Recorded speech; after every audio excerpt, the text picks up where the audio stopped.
प्रिय दर्शकों, नमस्कार। मैं ज्योतिषाचार्य पंडित शुभम द्विवेदी आपका इस YouTube चैनल में स्वागत करता हूं। दर्शकों, आज का विषय है राहु का किसी भी व्यक्ति की कुंडली में प्रभाव और फल। आज मैं आपको बताऊंगा कि राहु किसी भी व्यक्ति की कुंडली में स्थित होकर क्या फल देते हैं और उस व्यक्ति को किस तरीके से प्रभावित करते हैं। बहुत ही इंटरेस्टिंग विषय है आज का, क्योंकि राहु, इसकी हम बात करें, राहु से बहुत सारे लोग भयभीत रहते हैं कि राहु है तो हमको ये पीड़ा दे सकता है। क्योंकि राहु का फल ज्योतिष शास्त्र बताया जाता है कि शनि के जैसा ही राहु फल देने वाले होते हैं। शनि को दुख का कारक कहा गया है, तो एक और दुख का कारक बन जाए राहु। लेकिन आपको मैं बता दूं, राहु दुख का कारक नहीं, राहु बाहुबल का कारक है। और बाहुबल कैसा बाहुबल? शारीरिक नहीं है, अपितु मानसिक बाहुबल की बात करता है राहु। यानी राहु की स्थिति कुंडली में व्यक्ति को बताती है कि व्यक्ति मेंटली कितना स्ट्रांग है। चंद्रमा भले ही मन के कारक क्यों न हो, चंद्रमा आपको शीतलता प्रदान कर सकते हैं, आप एकाग्रता को ला सकते हैं, लेकिन मेंटली स्ट्रांग करे ये कोई जरूरी नहीं। क्योंकि राहु को क्या है? राहु को सिर कहा गया है और धड़ को केतु कहा जाता है। तो जाहिर सी बात है, एक सिर क्या कर सकता है? सोचने समझने की क्षमता रख सकता है, ना कि कोई कार्य कर सकता है। तो राहु क्या है? एक सिर है। एक सर्प की हम बात कर ले तो सर्प की क्या मुंडी क्या है? राहु है। और जो उसका धड़ है यानी पूंछ जो क्या है? केतु। तो केतु हमेशा बंधन की बात करता है और राहु हमेशा मेंटली सोचने की क्षमता रखता है, यानी व्यक्ति को मेंटली बाहुबली बनाता है। और मानसिक रूप से हम क्या कर सकते हैं? मेंटली साहस, पराक्रम, धैर्य, यह मेंटली होता है। और हमारे शरीर पर मन का नियंत्रण होता है। यदि हम मेंटली स्ट्रांग हैं तो हमारा सभी कार्य जो होता है अच्छे तरीके से होता है और हम सफल भी होते हैं। तो राहु किसी भी व्यक्ति के लिए बहुत ही इंपॉर्टेंट बन जाते हैं, क्योंकि यदि सूर्य को आत्मा का कारक कहा गया है, चंद्रमा को मन का कारक कहा गया, मंगल को साहस का कारक कहा गया है, बुध को बुद्धि का कारक कहा गया, बृहस्पति को ज्ञान का कारक कहा गया, शुक्र को सुख का कारक कहा गया है, शनि को दुख का कारक कहा गया, तो राहु को बाहुबल का कारक कहा गया है। आप देखते होंगे बड़े बड़े जो पॉलिटिशियन होते हैं, यानी जहां पे हम कह सकते हैं, जहां पे मास कम्युनिकेशन की बात आती है, जहां पर इसके बाद आती है कि हमको पॉपुलैरिटी मिले, यानी भूख, एक प्यास, वो कौन देता है? राहु देता है। राहु का संबंध कुंडली के जिस भी भाव से होगा, उस भाव से संबंधित चीजों की भूख बढ़ जाती है व्यक्ति के अंदर। जैसे यदि लग्न भाव में राहु किसी व्यक्ति के विराजमान है, तो लग्न भाव किसका? व्यक्तित्व का। यानी उस व्यक्ति को अपने मान सम्मान की भूख बढ़ जाएगी। उसको कितना भी मान सम्मान मिले, वो उसके लिए हमेशा उसके लिए कम रहेगा। वो अब क्या महान बनना चाहता है, सर्वश्रेष्ठ बनना चाहता है। तो राहु क्या पैदा करता है? भूख पैदा करता है, कार्य करने की क्षमता को बढ़ाता है और कठिन परिश्रम कराकर सफलता दिलाने वाला ग्रह होता है राहु। और यदि राहु यही बिगड़ जाए, बिगड़ने का मतलब शत्रु क्षेत्री हो जाए, यानी उसकी स्थिति ऐसे भावों में हो जहां पर वह बली न हो, शत्रु घर में बैठा हो, पाप ग्रहों की दृष्टि यानी उसके शत्रु ग्रहों की दृष्टि पड़ रही हो, तो कहीं न कहीं से राहु क्या करता है? नेगेटिवली रिस्पॉन्स करना स्टार्ट करता है। तो जब नेगेटिवली राहु रिस्पॉन्स करना स्टार्ट करेगा, तो राहु क्या है? यानी व्यक्ति की मानसिक स्थिति बदल जाती है, नकारात्मक हो जाती है। मानसिक स्थिति में सोचने समझने की क्षमता व्यक्ति की क्षीण हो जाती है। तो राहु बाहुबल के साथ साथ, बाहुबल क्या? मानसिक बाहुबल की मैं बात कर रहा हूं, शारीरिक बाहुबल की नहीं।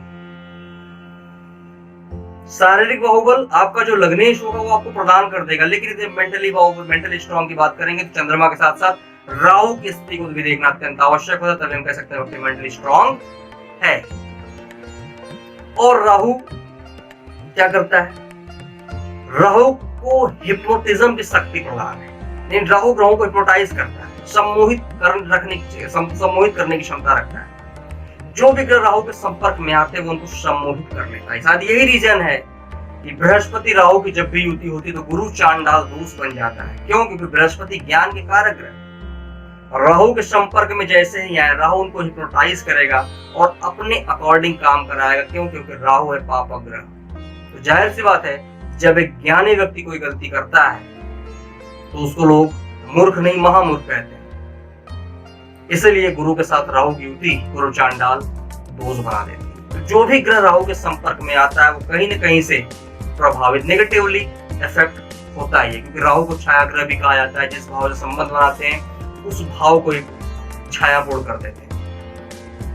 लेकिन कुछ ऐसे भाव है जहां पर राहु का श्रेष्ठ फल देखने को मिलता है। सबसे पहले मैं त्रिक भावों का नाम लूंगा। त्रिखष्टे एकादशी राहु, तीसरे छठे ग्रह में घर का राहु बहुत ही श्रेष्ठ लाभ दिलाने वाला होता है। क्यों?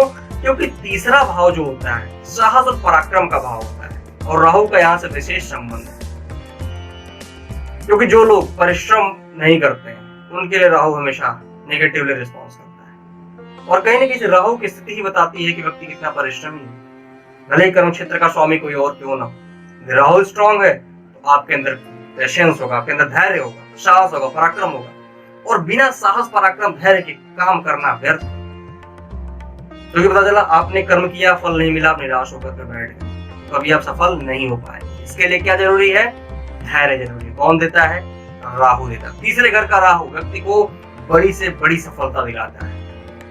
क्यों? क्योंकि उस व्यक्ति के पास धैर्य, साहस, पराक्रम श्रेष्ठ होता है। तीसरे घर का राहु बहुत ही अच्छा माना जाता है। उसके साथ साथ वह उस व्यक्ति के हजारों अरिष्टों का नाश करने वाला होता है।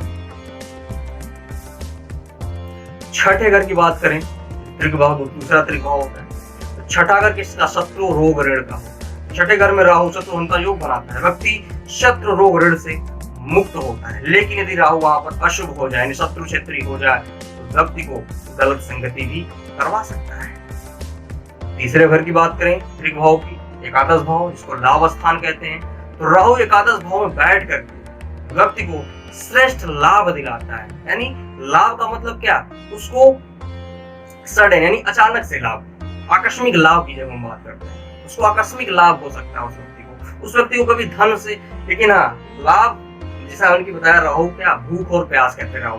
तो उस व्यक्ति को लाभ की हमेशा भूख रहेगी, वो कभी शांत होने वाली नहीं है। व्यक्ति हमेशा किसके पीछे भागेगा? ना पैसे के पीछे भागेगा। और इसके लिए लोग नंबर 2 का काम करना भी स्टार्ट कर देते हैं। राहु का संबंध एकादश यानी लाभ भाव से हो जाए, और ऐसे लोग बड़े बड़े ऑफिसर भी, अधिकारी रैंक की जॉब उनको मिलते हैं यदि राहु का संबंध एकादश भाव से। या फिर पॉलिटिशियन हो सकते हैं, एक अच्छा बिजनेसमैन हो सकते हैं, क्योंकि राहु वहां पर आकस्मिक लाभ का योग बनाता है। और वहां स्थित राहु व्यक्ति के हजारों अरिष्टों का नाश करने वाला भी होता है। जो भी संकट आएगा वो टल जाएगा। टलने का मतलब क्या है? यदि कोई बहुत बड़ा एक्सीडेंट होने वाला तो लगता है आपको एक ठोकर लगे, यानी आपका जो अरिष्ट 100% है उसको वो कम करके 10 to 20% कर सकता है।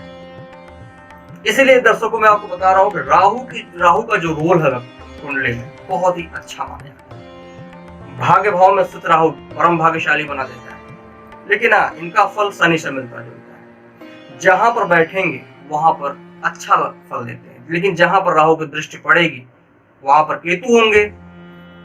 राहु की सप्तम दृष्टि की हम बात करें तो वहां पे सामने कौन पड़ेगा? केतु पड़ेंगे। और केतु क्या? बंधन दोष लगाते हैं। केतु क्या? बांधते हैं व्यक्ति को, यानी स्वतंत्रता की अनुभूति नहीं देने देते उस भाव से जहां पर केतु बैठते हैं। इसलिए जहां पर राहु की दृष्टि पड़ती है वह भाव जो होता है अशुभ हो जाता है, अच्छा नहीं माना जाता। लेकिन जिस भाव में बैठेंगे उस भाव का श्रेष्ठ फल देते हैं। लेकिन बशर्ते यही है कि आपको अपने भूख को नियंत्रित करना। किसकी भूख? जिस भाव में राहु बैठे हुए। जैसे किसी व्यक्ति की कुंडली में चतुर्थ भाव में राहु बैठ करके उसकी इच्छा को बहुत प्रबल कर सकते हैं। चतुर्थ भाव भूमि, भवन, वाहन, सुख का होता है।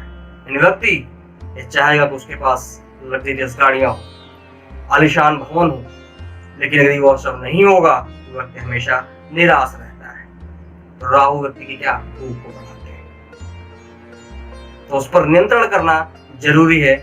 और आप सिर्फ परिश्रम करिए। जैसे शनि को, जैसा मैंने बताया था पिछले वीडियो अपने, शनि को कर्म फलदाता कहते हैं। आप कर्म करिए, फल आपको मिलेगा ही मिलेगा। उसी प्रकार से राहु का भी है, आप परिश्रम करिए, राहु आपको श्रेष्ठ फल देंगे।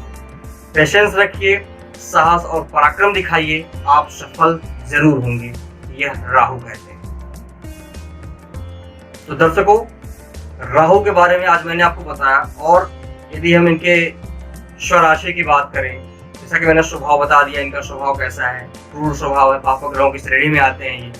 और इनके स्वराशि की हम बात करें, जैसा कि मैंने आपको दिखाया है, इनके कन्या राशि के स्वगृह होते हैं। उच्च राशि की बात करें तो मिथुन राशि और वृषभ राशि के उच्च के होते हैं, क्योंकि ऋषियों का मतांतर है, कुछ ऋषि वृषभ राशि पर उच्च को मानते हैं, कुछ ऋषि मिथुन राशि पर उच्च का मानते हैं।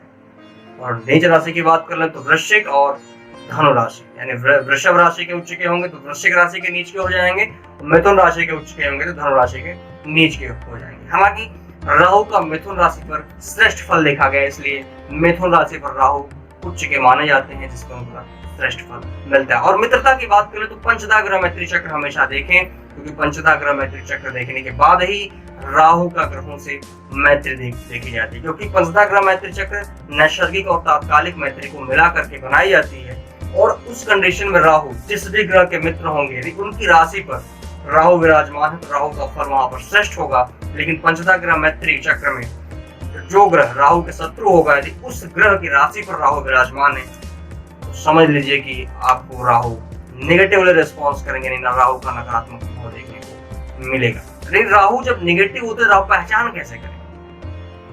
राहु मेन क्या, मैंने बताया राहु क्या, सिर के पार्ट में, यानी गले से ऊपर का जो पार्ट है उसमें आप कोई पीड़ा दे सकते हैं। हमेशा हेड पेन बना रख सकता है, मतलब आप हमेशा हेडेक में हो, ये सारी प्रॉब्लम दे सकते हैं। आपके मसूड़ों में कोई तकलीफ दे सकते हैं, मतलब कुछ भी सर से ऊपर की जो चीजें हैं, मतलब गले से ऊपर, उसमें आपको समस्या किसी न किसी प्रकार की दे सकते हैं। और राहु को कहा जाता है कि उदर के लिए, पेट की समस्या बहुत लोगों के पास रहती है, और बृहस्पति एक्चुअली उदर रोग के कारक होते हैं, लेकिन राहु का भी संबंध उदर से होता है, पेट के रोगों की समस्या से होता है। जब राहु डिस्टर्ब होते हैं, यानी पेट की समस्या को देते हैं, तो ऐसे में आप कुछ भी करा लो, कुछ निकलने वाला नहीं है, सिर्फ आप परेशान होते हो। और ये उनकी दशांतर दशा में ही होता है। तो जब भी राहु की दशांतर दशा है और राहु कुंडली में नकारात्मक हो, तो उनका उपाय जरूर करें। तो दर्शकों, आज की जानकारी थी राहु के बारे में, राहु व्यक्ति को किस तरीके से प्रभावित करते हैं और क्या क्या फल व्यक्ति को देते हैं, और इनका कितना महत्वपूर्ण योगदान है किसी व्यक्ति की कुंडली में। दर्शकों, उम्मीद करता हूँ आज की जानकारी आपको बहुत अच्छी लगी होगी। यदि आपका कोई प्रश्न है तो आप हमारे कॉन्टैक्ट नंबर 7007137352 पर संपर्क कर सकते हैं। यदि आज की जानकारी आपको अच्छी लगी है तो आप हमारे चैनल को सब्सक्राइब करिए, लाइक करिए और शेयर करिए। धन्यवाद।